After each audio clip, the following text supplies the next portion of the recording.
I'm starting this also. Okay. Now basically हमने stranger to consideration और stranger to contract थोड़ा सा पढ़ लिया था. बट अभी यहाँ पर जो एक doctrine of privity of contract है वो हम थोड़ा डिटेल में पढ़ेंगे. The doctrine says that stranger to the contract can not sue. यानी वो पर्सन जो है, जो कॉन्ट्रैक्ट का हिस्सा ही नहीं है, वो केस नहीं कर सकता. And stranger to consideration different होता है, स्ट्रेंजर टू कॉन्ट्रैक्ट डिफरेंट होता है. यहाँ पर एग्जाम्पल लिखा हुआ है, जैसे P who is indebted to Q sells his property to R. P indebted to Q है, इसका मतलब मान लीजिए मैंने आपको कुछ पैसे देने हैं. ठीक है, मैं पी हूं और आप क्यू हैं. मैंने आपको कुछ पैसे देने हैं. अब मैं अपनी जो प्रॉपर्टी है वो मैं आर को सेल कर रही हूँ, right. I have to pay actually to you, right. But मैंने अपनी प्रॉपर्टी जो है वो आर को सेल कर दी. और आर ने बोला कि आपने अपनी सारी प्रॉपर्टी जो मुझे सेल करी है ना, डोंट वरी, जो क्यू को आपने मान लीजिए 1 लाख रुपीज देने थे वो मैं दे दूंगा. ठीक है, दोबारा केस लेते हैं. पी ने एक्चुअली क्यू को देने थे 1 लाख, राइट. और उसकी जो भी इश्यूज थे उस वजह से उसने अपनी सारी प्रॉपर्टी आर को सेल करी. और आर ने बोला कि डोंट वरी, मैं क्यू की अमाउंट सेटल कर दूंगा. अगर तो वो कर देता है, story over, P happy, Q happy, R happy. Okay. But अगर वो नहीं करता है, then Q will file a case. Now Q if files a case against P, तो पी का नॉर्मल ये रहेगा कि भाई मेरे को तो आर ने बोला था वो पे कर देगा, तो तुम उस पे केस करो. तो अगर क्यू आर पे केस करता है, तो क्या ये सूट टेनेबल है? ये आंसर इज नो. क्योंकि क्यू का उसके ऊपर कोई राइट टू स्यू नहीं है, बिकॉज आर तो स्ट्रेंजर टू द कॉन्ट्रैक्ट है. कॉन्ट्रैक्ट किसके बीच में हुआ था? पी और क्यू के बीच में. क्यू को डेट पे ऑफ होना था. ठीक है. और पी और आर के बीच में क्या हुआ था कि भाई प्रॉपर्टी सेल कर रहे हैं, तुम क्यू को दे देना. तो अल्टीमेटली क्यू और आर के बीच में तो कोई रिलेशन ही नहीं है, जिस वजह से एक दूसरे पे केस, इनका सूट किसी भी फॉर्म में टेनेबल बन जाए. तो in this case we understand that there is a concept of stranger to the contract, and any stranger to the contract can not file a case. Now इसकी कुछ exceptions हैं, and doctrine से ज्यादा जो है इसमें एक्सेप्शंस इंपॉर्टेंट होती हैं. Just 1 second.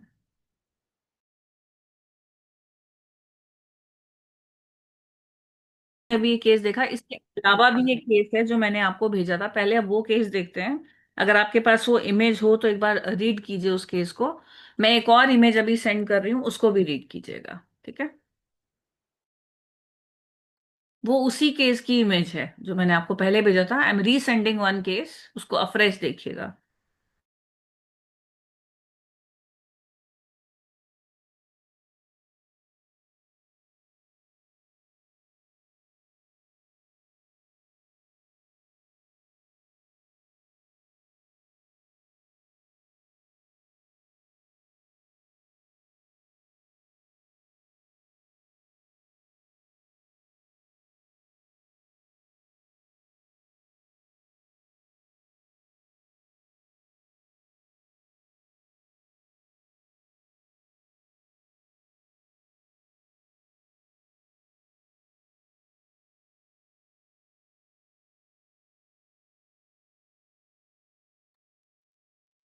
Now if you read this case, इसमें ये डनलप वाला जो केस है मैंने आपको जो भेजा है, इसमें S bought tyres from Dunlop Rubber Company Limited and sold them to D a sub dealer who agreed with S not to sell these tires below Dunlop's list price and to pay Dunlop company £5 as damages on every tire D undersold.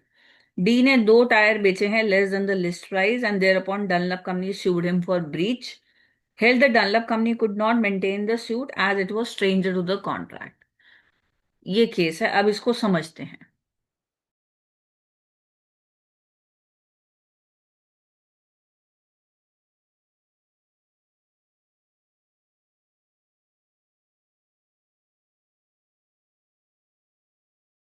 आप at least अपने modules में इसका जो नाम है case का वो यहीं पे लिख लीजिए. हालांकि आगे इन्होंने बीच में रेफर करा हुआ है, बट आप स्ट्रेंजर टू कॉन्ट्रैक्ट का जहां आपका टॉपिक है वहां पे पहले इसका नाम लिख लो. नीचे कहीं लिख लो, खाली नाम लिख लो.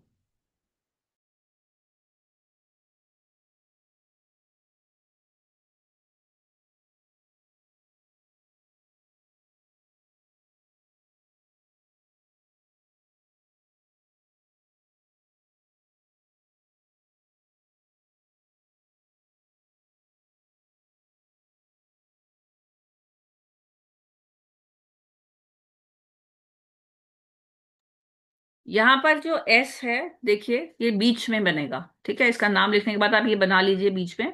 एस बीच में बनेगा। उसने डनलप से कुछ टायर्स खरीद के डी एक सब डीलर को आगे बेच दिए हैं।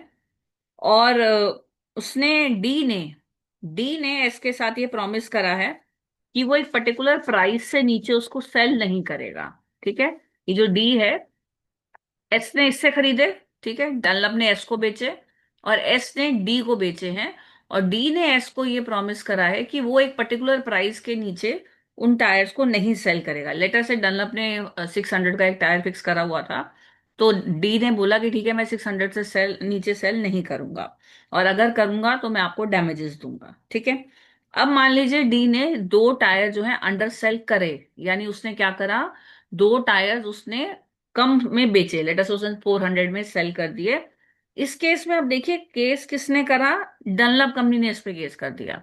तो सवाल ये आया कि क्या डनलप कंपनी इस पे केस कर सकती है? Answer is no. Dunlop company उस पे केस मेंटेन नहीं कर सकती because it is stranger to a contract. Am I clear?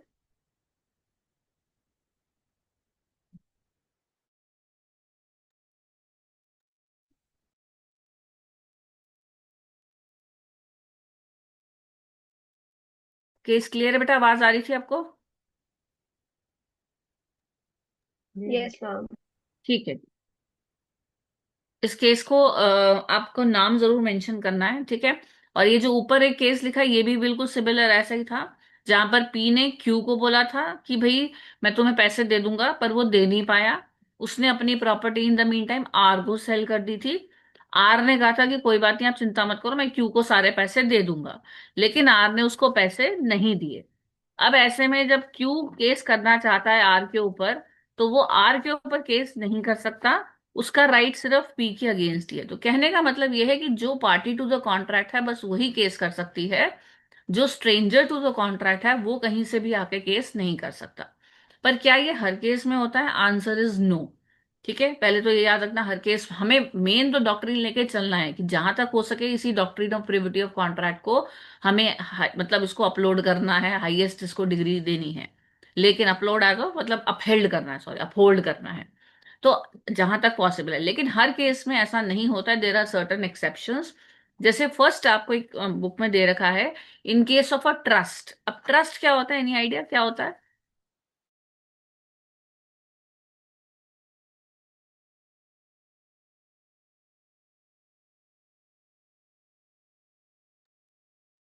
किसी को आइडिया ट्रस्ट क्या होता है? कहीं सुना है ये वर्ड?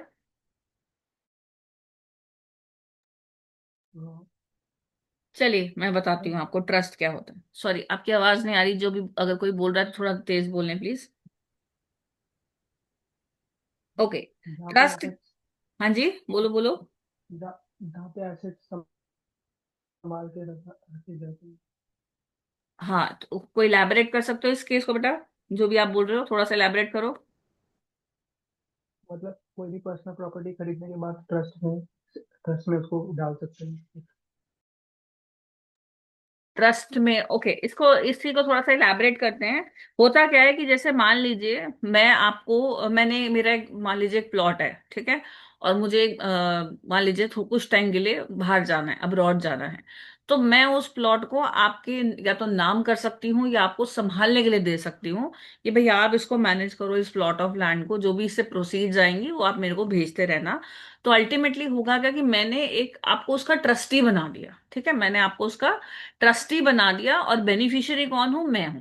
तो जो ट्रस्टी होता है या बेनिफिशियरी होता है, उनके बीच में ये ट्रस्ट का रिलेशनशिप जब क्रिएट होता है, तो उस केस में ये डॉक्ट्रिन जो है, प्रिविटी ऑफ कॉन्ट्रैक्ट वाला डॉक्ट्रिन, उस केस में ये अलग शेप लेता है। वो ये क्या कहता है कि beneficiary can enforce his right under the trust. ठीक है, बेनिफिशियरी उस राइट को भी एनफोर्स कर सकता है जो उसको ट्रस्ट के अंदर मिला, चाहे वो कॉन्ट्रैक्ट का हिस्सा था, चाहे वो उस कॉन्ट्रैक्ट का हिस्सा नहीं था। अब इसका कोई एग्जाम्पल आपके माइंड में आता है? Any example which comes to your mind? Ma'am it's like agent वाला है कि जो प्रिंसिपल और एजेंट के बीच में रिश्ता होता है कि बाइंडिंग तो और है ही। एजेंट इसमें अलग से आता है, वो इसमें अलग पॉइंट है। इसका मैं एक एग्जांपल लिखवाती हूँ, आप लोग एक बार लिख लो, एक बार लिख लो इसको। A agrees to transfer, A agrees to transfer certain properties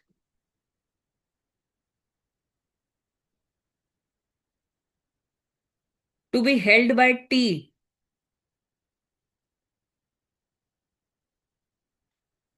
for the benefit of B, for the benefit of B, B for Bombay.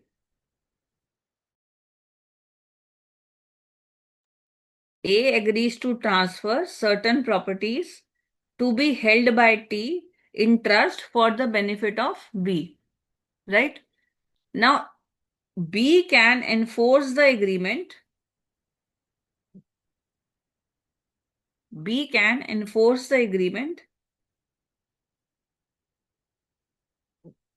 even though he is not a party to the agreement.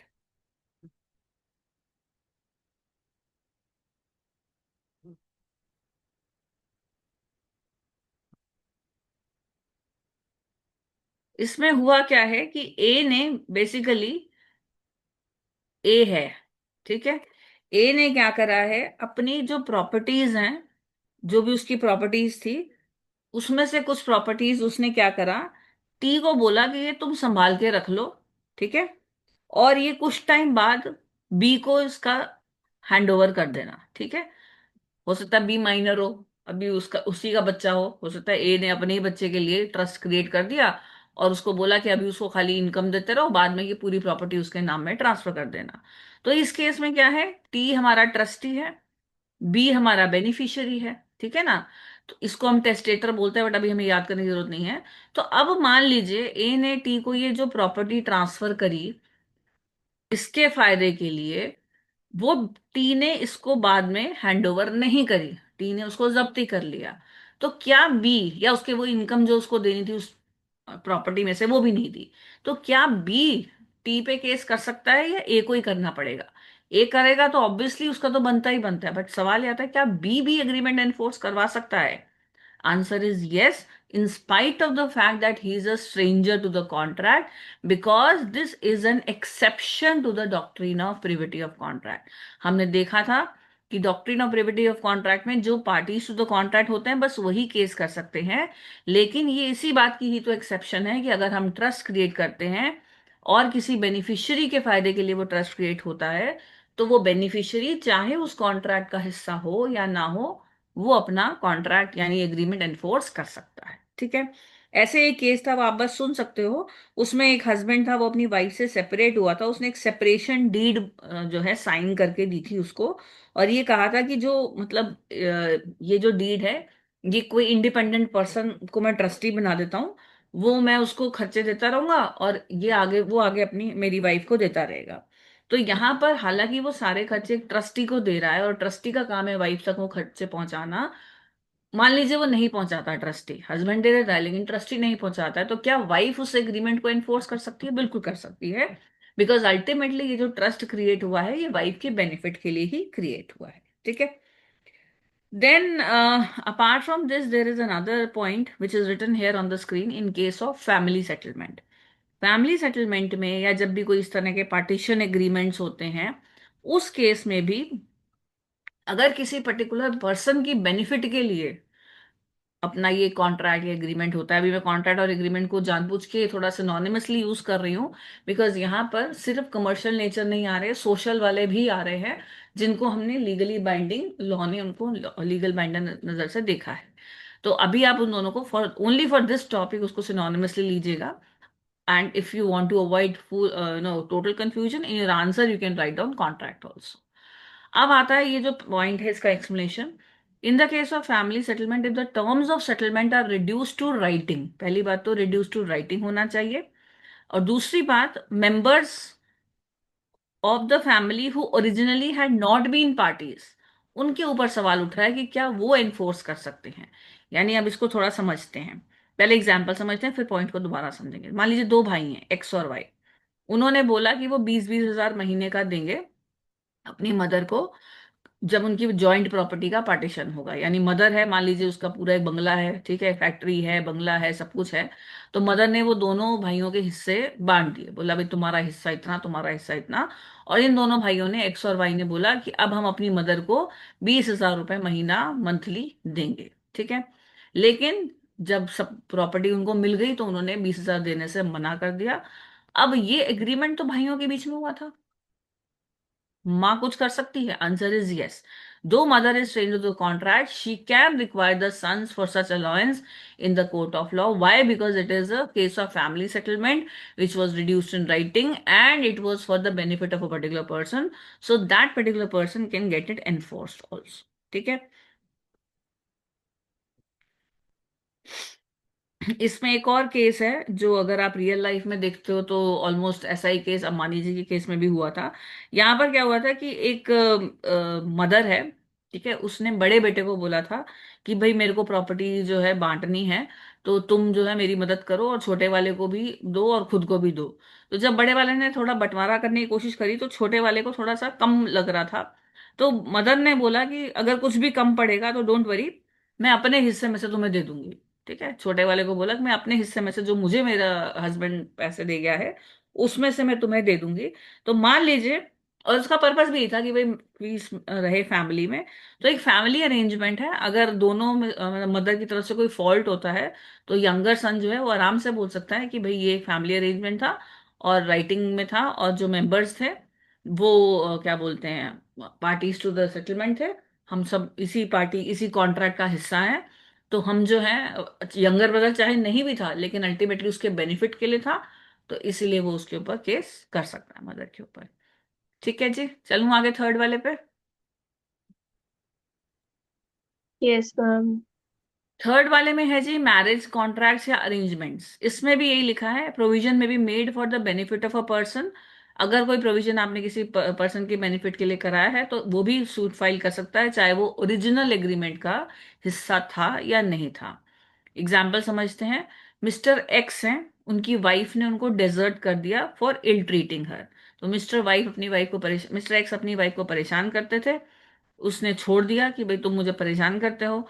Mister x ने बोला कि ठीक है, उसके father का जब phone आया, madam के फादर का, तो मिस्टर एक्स ने कहा कि ठीक है मैं उनको प्रॉपरली ट्रीट करूंगा और अगर आपको कोई शिकायत आएगी तो मैं उनको मंथली अलाउंस देना शुरू कर दूंगा, आप अपने पास इनको रख लीजिए।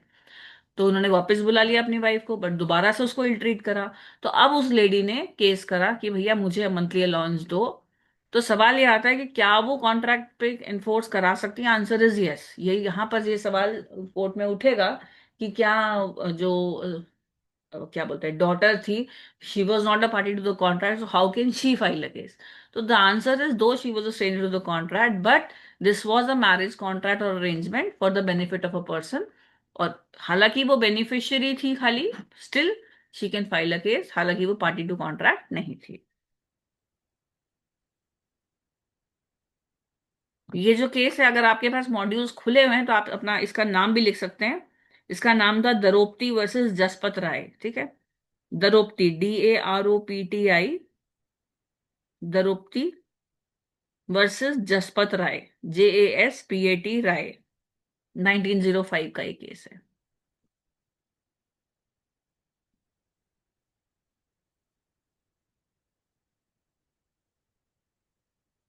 Then comes fourth point, Draupadi versus Jaspat राय।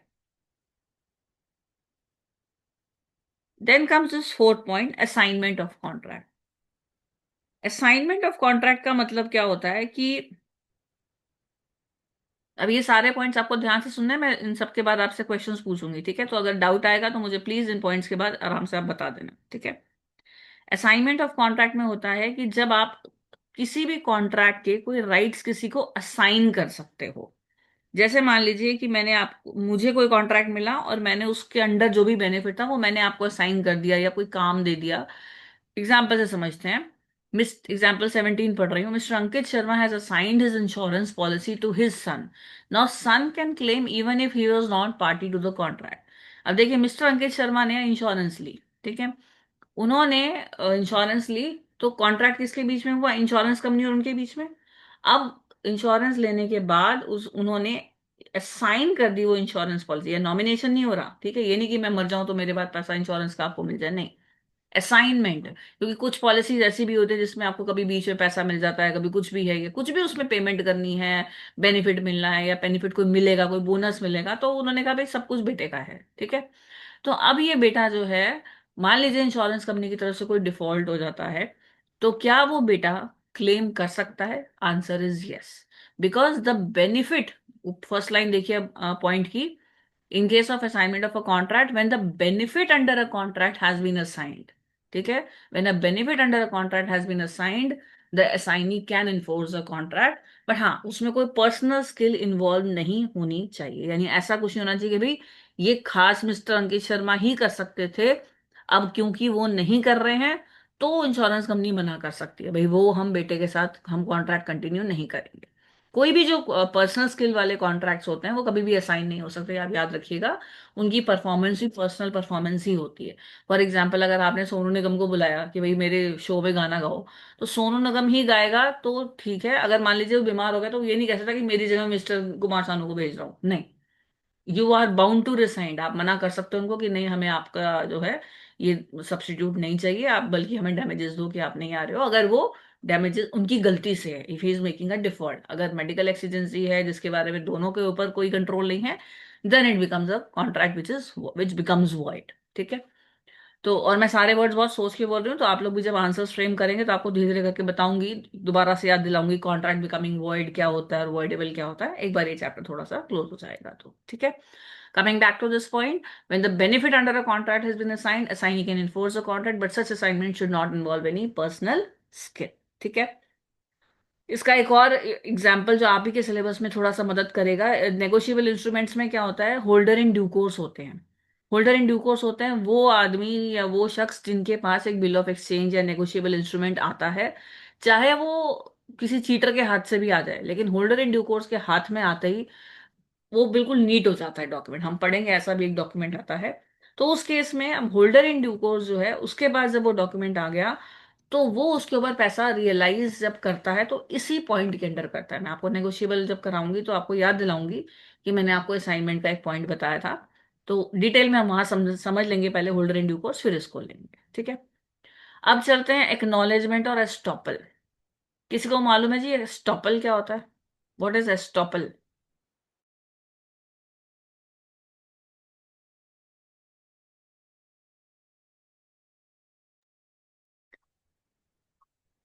कुछ याद है एस्टॉपल क्या होता है?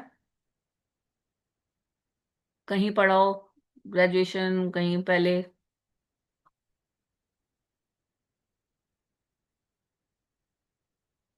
चलिए, एस्टॉपल का थोड़ा वो है डॉक्ट्रिन, ध्यान से समझ लीजिएगा इसको। पहले मैं नॉर्मल एग्जांपल बताती हूँ, फिर यहाँ पर वो क्या कहना चाह रहा है वो बताती हूँ, ठीक है। ए जो है, मान लीजिए एक पर्सन है, और बी, ये दोनों गए हैं, ठीक है, अपने अपने घर से गए हैं, एक साथ नहीं गए हैं। ए शॉपिंग करने गया और बी भी शॉपिंग करने गया, ठीक है। अब दुकान पर ये दोनों खड़े हैं, let us say both of them are doing their shopping. Now B has completed the shopping, B ने शॉपिंग कर ली, और जब वो कैशियर के पास, कैशियर ने उससे पैसे मांगे, भाई सामान तो आपने ले लिया पैसे दो, तो बी ने कहा कि मेरे पैसे ए देगा, ठीक है, मैं इनके साथ ही हूं, हम दोनों आपने देखा साथ में ही घुसे थे, तो मेरे पैसे ए देगा। अब उस टाइम ए कुछ नहीं कहता, ए डज नॉट डिनाई इट, ठीक है। अब बी जो अपनी शॉपिंग करके बाहर चला जाता है। अब जब कैशियर इससे बोलता है कि भैया अब पैसे दो, अपने भी दो और बी के भी दो, तो ये कहता है भाई बी तो मेरे साथ नहीं था और मैं उसके पैसे नहीं दूंगा।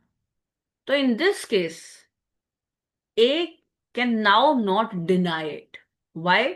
बिकॉज जब बी ने एक बात बोली थी, ए ने अपनी साइलेंस से ये एटमॉस्फेयर क्रिएट कर दिया, ये अंडरस्टैंडिंग क्रिएट कर दी सामने वाले के माइंड में कि जो भी बोल रहा है, चाहे वो गलत बोल रहा है या सही बोल रहा है, जो भी वो बोल रहा है वो सही बोल रहा है। यानी बी ने ये बोला कि भाई ए मेरे साथ है और यही मेरे पैसे भरेगा, ए ने उस टाइम चुप रहकर अपने आप को बाइंड कर लिया उस स्टेटमेंट से कि बी जो बोल रहा है वो सही है, and later on he is stopped from denying that statement. Mind you, it is stopped, not stopped, okay? Because it is a rule of estoppel कि जब वो ये कह मान लेते हैं आप इनिशियली कि भैया मैं ये मान रहा हूं, अब ये बाय कंडक्ट भी हो सकता है, एक्सप्रेसली भी हो सकता है, तो then you are bound to perform that contract, यानी ए को बी के भी पैसे देने पड़ेंगे। अब इसका यहां पर क्या रोल है देखते हैं, पहले एग्जांपल पढ़ते हैं। If L gives to M 20,000, L ने एम को 20,000 दिए, मान लीजिए मैंने आपको 20,000 दिए, ठीक है, और मैंने कहा एन को दे देना। आप मुझसे 20,000 ले गए, किसको देने के लिए? एन को देने के लिए। आपने एन को बता भी दिया, ठीक है, आपने एन को घर जाके फोन कर दिया, भाई मेरे पास आपके पैसे पड़े हैं, रात को आके दे दूंगा। लेकिन बाद में उसने थोड़ा छोड़ना, कौन जाएगा उसको पैसे देने, मैं खुद ही रख लेता हूँ, आपने ये सोचा, ठीक है। मैंने आपको 20,000 दिए, आपको बोला भी उसको एन को दे देना, आपने उसको फोन भी कर दिया कि भाई आपके पैसे मेरे पास पड़े हैं, मैं दे दूंगा, लेकिन आपने सोचा छोड़ो मैं नहीं दे रहा, ठीक है। अब क्या एन रिकवर कर सकता है? ये जो एन है, देखिए एल ने एम को दिए थे पैसे और एम ने एन को फोन करा था, तो क्या एन रिकवर कर सकता है? N will be entitled to recover the same from the former that is M. क्यों? क्योंकि एम ने अपने कंडक्ट से एन को ये बता दिया, he has acknowledge the fact that मेरे पास उसने जो पैसे दिए हैं वो पड़े हैं और वो मैं आपको दे दूंगा। तो इसकी थ्योरी पढ़ लीजिए। वेयर द प्रोमिसर, इसमें थ्योरी इंपॉर्टेंट है, जो आपको वर्ड्स थोड़े ध्यान से यूज करने होंगे। Where the promisor by his conduct acknowledges himself as agent of third party, यानी एम जो है अपने कंडक्ट से एक्नॉलेज कर रहा है कि भाई मैं एजेंट हूं थर्ड पार्टी का, यानी मेरे को एल ने पैसे दिए हैं, तो एक बाइंडिंग ऑब्लिगेशन ऑटोमेटिकली क्रिएट हो जाएगी। हालांकि एम और एन के बीच में कोई कॉन्ट्रैक्ट नहीं है, बावजूद इसके अगर एम जो है एन को पैसे नहीं देता है, एन एम के ऊपर केस कर सकता है। Am I clear? Yes ma'am. Okay. अगर एक चीज बताइए, ये वाला एग्जाम्पल 18 देखिए। L gives to M 20,000 to be given to N and M informs M that he is holding the money। तो M ने, मैंने बोला कि उसको फोन करा है। क्या सिचुएशन में कोई बदलाव आता अगर N लेने वाला उसको फोन करता? N अगर M को फोन करता कि भाई L ने तुम्हें कोई पैसे दिए मेरे लिए, और M कहता हाँ दिए हैं, तो कोई सिचुएशन में चेंज होता या यही रूल लगता? मैम यही रूल लगता। एग्जैक्टली यही रूल लगता है, ठीक है। तो किसी भी तरीके से एक्नॉलेजमेंट आए, ये हो सकता है कि दोनों सामने भी खड़े हों, और अगर एल ने मान लीजिए एन को सामने सामने बोल दिया भाई मैं जो है तुम्हारे पैसे एन इसको दे चुका हूं, घर आके तुम्हें दे देगा, उस टाइम एम डिनाई नहीं करता, चाहे एम एल ने नहीं भी दिए तो भी वो बन जाएगा, ठीक है। तो ये रूल यहां तक स्ट्रेच करेगा। एल ने अगर एम को अभी नहीं दिए, एन सामने खड़ा है, और एल ने बोल दिया एन को कि भाई मैंने एम को तुम्हारे पैसे दे दिए, शाम को आके तुम्हें दे देगा, और एम कुछ नहीं बोलता, तो एम तब भी बाउंड हो जाएगा, तो एस्टॉपल बहुत आगे चला जाता है। चलिए अब 6 पॉइंट पढ़ते हैं। In case of covenant running with the land, इसको एक बार आप रीड कीजिए, मैं मीटिंग रीस्टार्ट करती हूँ, ठीक है, फिर रीजॉइन करते हैं, इसको स्टार्ट करते हैं। रीड कीजिए, विद एग्जाम्पल रीड कीजिएगा।